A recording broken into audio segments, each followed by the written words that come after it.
ഇന്ന് എനിക്ക് കുറച്ച് ബീഫ് കിട്ടീനി. അത് വെച്ചിട്ട് ഞാൻ കുക്കറിൽ തന്നെ വേഗം തന്നെ ഒരു കറി ഉണ്ടാക്കലാണ്. അപ്പോൾ നല്ല തിക്കോട് കൂടിയുള്ള കറി ഉണ്ടാക്കണമെങ്കിൽ ഇതുപോലെ ഒന്ന് ചെയ്ത് കൊടുത്താൽ മതി.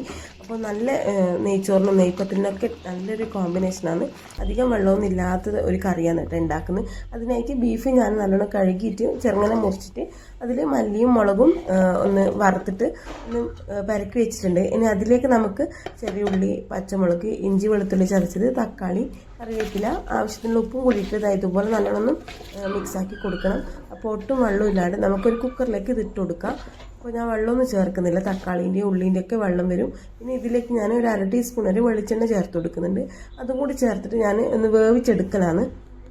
അപ്പോൾ ആദ്യം വേവിക്കുമ്പോൾ ഒരു കാര്യം ശ്രദ്ധിക്കണം.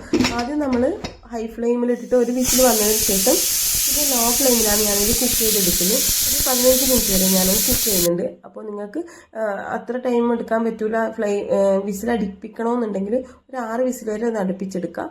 അപ്പോൾ ബീഫൊക്കെ നല്ലോണം വെന്ത് വന്നിട്ടുണ്ട്. ഇനി നമുക്കൊരു ചട്ടിയിലേക്ക് വെളിച്ചെണ്ണ ഒഴിച്ചെടുക്കുക. എന്നിട്ട് ചെറിയുള്ളി ഇട്ടിട്ട് നല്ലോണം മൂപ്പിച്ചെടുക്കുക.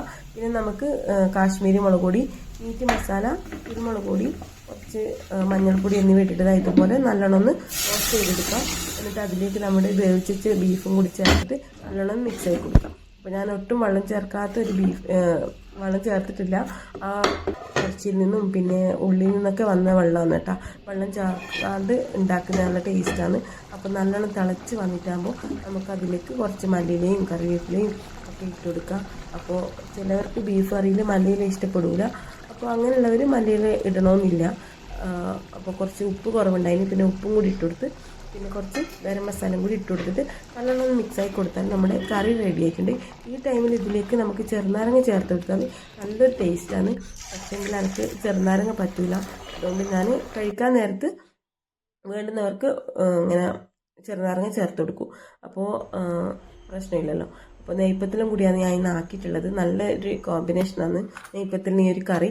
അപ്പോൾ എനിക്കിങ്ങനെ എല്ലുള്ള ബീഫാണ് ഇഷ്ടം. അപ്പോൾ ഞാൻ ഒരു എല്ലുള്ള കഷ്ണവും പിന്നെ കുറച്ച് കറിയും ഒക്കെ എടുത്തിട്ടുണ്ട്. പിന്നെ കൂടെ തന്നെ കുറച്ച് കട്ടൻ ചായയും കൂടി വെച്ചിട്ടുണ്ട്. എനിക്ക് ഈ ബിരിയാണി, നെയ്പ്പത്തിൽ, നെയ്ച്ചോറെല്ലാം കഴിക്കുമ്പോൾ ഉച്ച ടൈം ആയാലും സാറില്ല, കുറച്ച് ലൈറ്റ് കട്ടൻ ചായ കിട്ടിയാൽ നല്ല ഇഷ്ടമാണ്. അപ്പോൾ ഞാൻ കഴിക്കട്ടെ. അപ്പോൾ നിങ്ങളൊന്ന് തയ്യാറാക്കി നോക്കിയിട്ട് ഇഷ്ടപ്പെടുകയാണെങ്കിൽ എൻ്റെ ചാനലൊന്ന് സബ്സ്ക്രൈബ് ചെയ്യുക, ലൈക്ക് ചെയ്യുക, ഷെയർ ചെയ്യുക.